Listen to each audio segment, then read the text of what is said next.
Hello mga kanelman for today's video. Ayan mga kanelman, maglilinis na ako sa inuwi ni Mister na ulam namin na bangus. Bali dalawa siya mga kanelman. Oh. Happy blessed Sunday to all.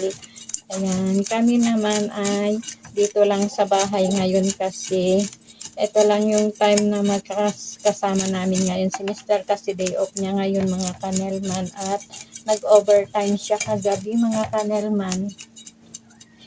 At ngayon ay natutulog siya. Ako naman ay magpe-prepare na ng uulamin namin. At si Bunso naman nasa kwarto niya nagse-cellphone. Ako naman, ito lang ang gagawin ko ngayon.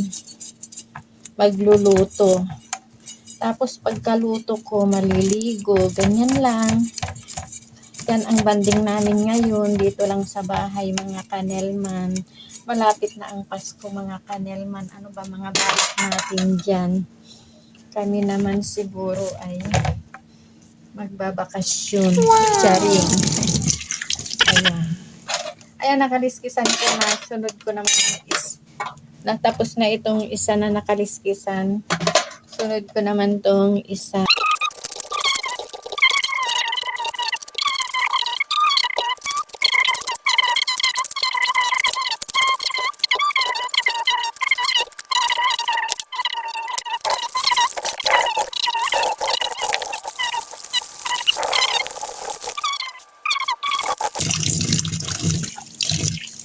Basta pag nagluluto kasi ako mga kanelman is ayaw ko nang may kaliskis. Tinatanggal ko talaga. Pero pag si Mister hindi niya tinatanggal kasi siguro ayaw niya magkaliskis.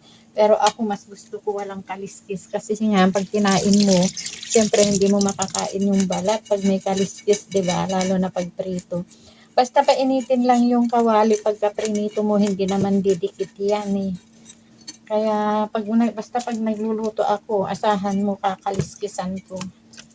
Ayan. Tanggalin natin buntot. Ayan, isisigang ko ito tapos yung isa ipiprito ko para mamayang hapon namin. Ayan, maghapon na namin ulam kasi ito mga kanelman. Kain ko na. Ayan. Ayan natin ito.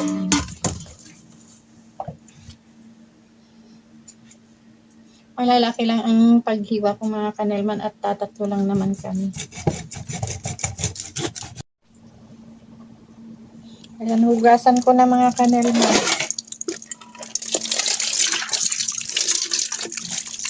Magluluto na ako at mag-11 na. Hiniwa ko muna, hindi ko muna tinanggal kanina yung laman loob niya, kaya ko lang tatanggalin.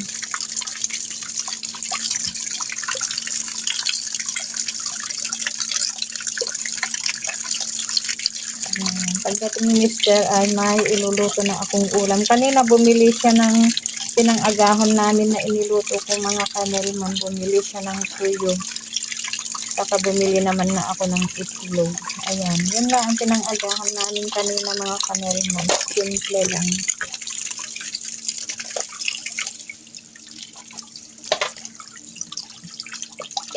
Madali kasing tanggalin na yung laman loob niya pagka iniwan na.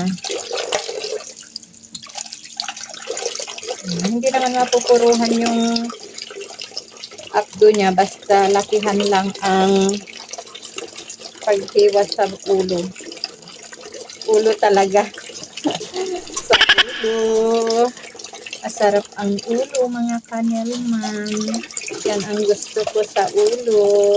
Yung ulo niya, masarap. Diba? Masarap ang ulo. What? Ng bangos. Kayo naman din. Masarap ang ulo ng bangus. Ayan mga kanelman. Ito ko na mga kanelman.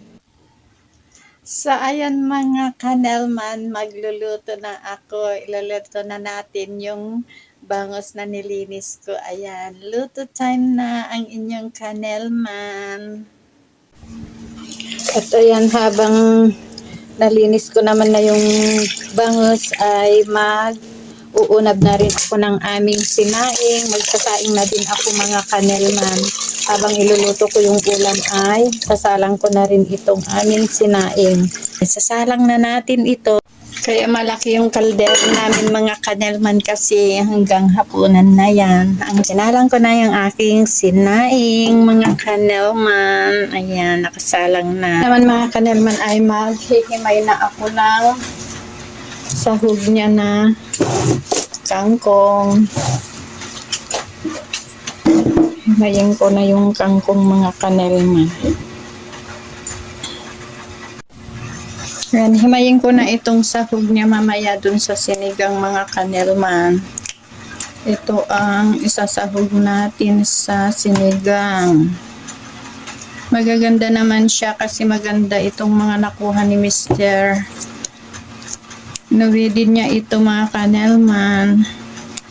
Kumuha na siya para may maisahog daw ako sa iluluto kong sinigang na bangus na ulam namin ngayon. Himayin ko na siya para iluluto na natin. Magto 12 na siya mga kanelman kaya magluluto na ako para mamaya gigisingin ko na lang siya para kakain kami. Masarap kasi ito na sahog niya sa sinigang mga kanelman. Prepare na kayo ng ulam nyo tanghalian na mga kanelman. Maganda yung mga nakuha niya. Pagka umuulan kasi maganda ang mga tubo ng mga kangkong mga kanelman. May kinukuhanan kasi dito sa amin na kuhanan na ganito. Nadadaanan niya mga kanelman sa pagpasok at pag-uwi niya sa trabaho. Kaya kanina naisipan naman niyang kumuha kasi nga magsisigang daw ako ng bangus. Yun ang binili niya kasi na aking iluluto. Kaya ayan, kumuha siya. Di ba masarap din adobo ito mga kanelman, o kaya igisa lang sa oyster sauce, masarap din. Ganyan ginagawa ko mga kanelman. Bukas magluluto ako nito ng may oyster sauce. Dagdagan ko ng konti kasi masarap din naman kasi ito sa sinigang, di ba mga kanelman? Magaganda yung iba. Maganda na kasi ang pagkuha niya, ano na yung talbos na talaga ang kinuha niya. Kaya pipilian ko na lang siya. Talagang nakaano na siya o yung pagkuha niya. Pinitas na niya ng talagang panahog na. Pipilian ko na lang siya.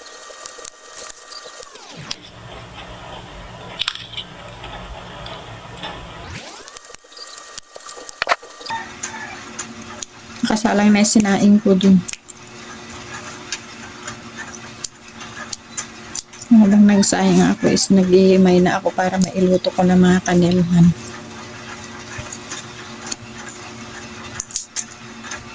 Tanggalin ko lang yung may sira.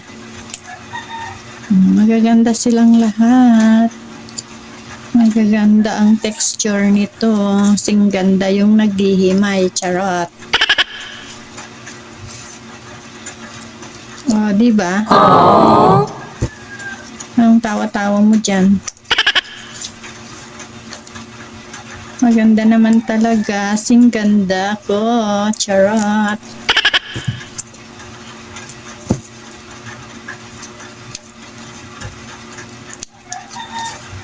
Tama na siguro ito. Ano kanelman?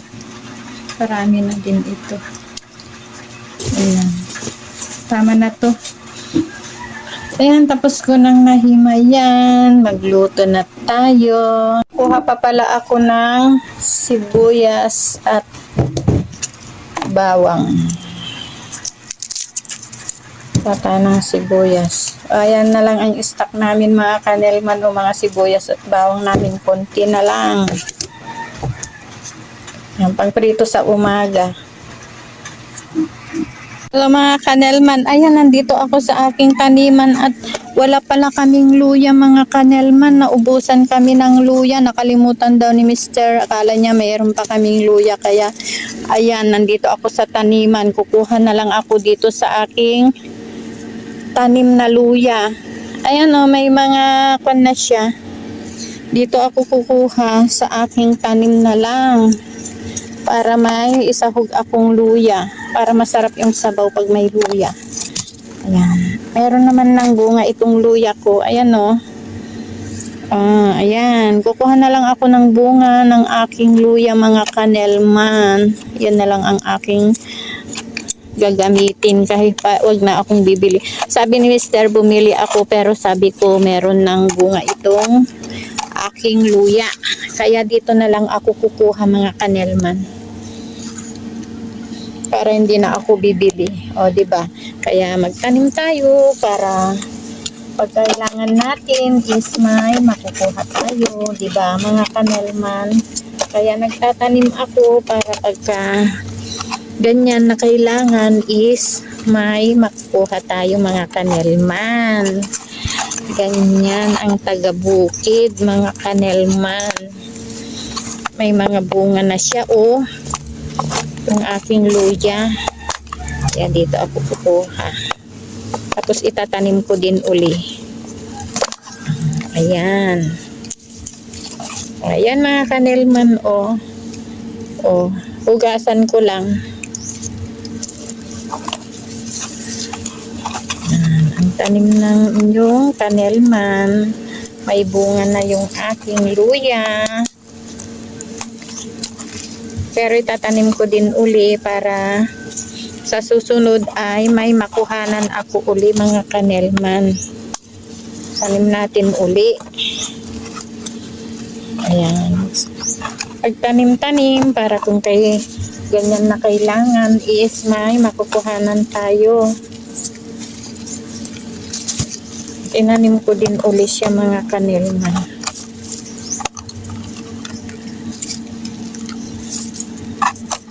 Marami siyang mga bunga mga kanelman, kaya lang yun lang, tama lang yung kinuha ko na yun. Kumuha na naman ng si Mr. noon dito mga kanelman nung nagluto na. Pag nagkakataon kasi na wala kaming luya, dito ako kumukuha mga kanelman. Ang bango yung dahon niya oh. Oh. Ito yung mga dahon niya oh, mataas na siya. Ayan. Kasya na to mga kanelman nakuha ko. Hugasan ko lang. Ayan, tara na sa loob. So, ayan guys. Ayan mga kanelman, magprito na tayo. Ipiprito ko na yung ulam namin mamayang hapon mga kanelman. Lagyan natin ng mantika.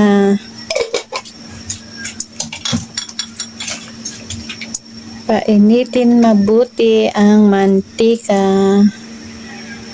Painit ang mantika ay nakasalang na din yung paglutuan ko ng sinigang. Lagay na natin yung sahog, yung ricado, sibuyas, bawang, etc. To time.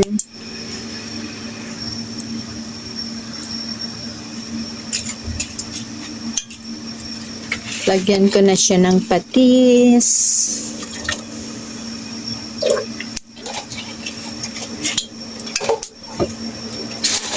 Tsaka asin.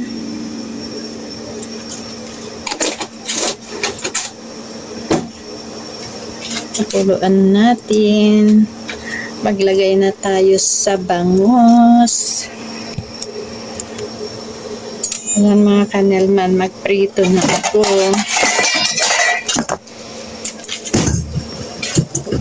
Ito time.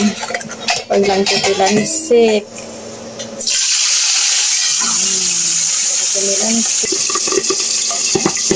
Makulo na siya mga kanelman. Ilagay na natin yung gulay. Mas matagal kasing maluto yung gulay. Ayan, ilagay ko na yung bangus mga kanelman. Takpan muna natin.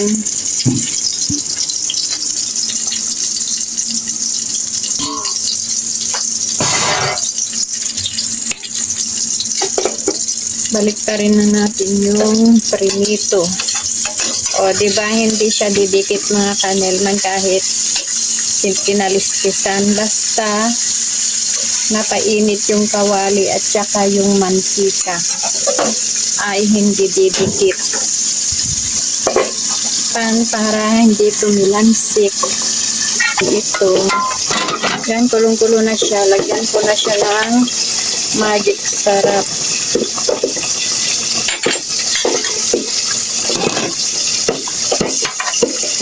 Ayan, mga kanelman ang ulam namin ngayon for today's ulam. Yan yung gulay niya. Tikman na natin.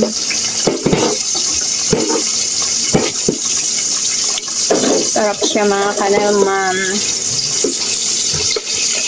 Ko na siya ng pangpaasim nor sinigang sa sampalok para medyo maasim-asim mga kanelman. Ayan, luto na ang aming ulam mga kanelman. Ayan, luto na siya.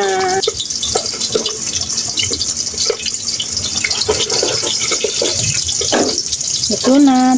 Guys, luto na at kami kakain na. For today's video, ang ulam namin is sinigang na bangus. Yan, luto na yung prinito ko mga kanelman for today's ulam. So, ayan guys, nakaluto na ako. Bye. Thank you for watching. See you on my next video. God bless. Bye-bye.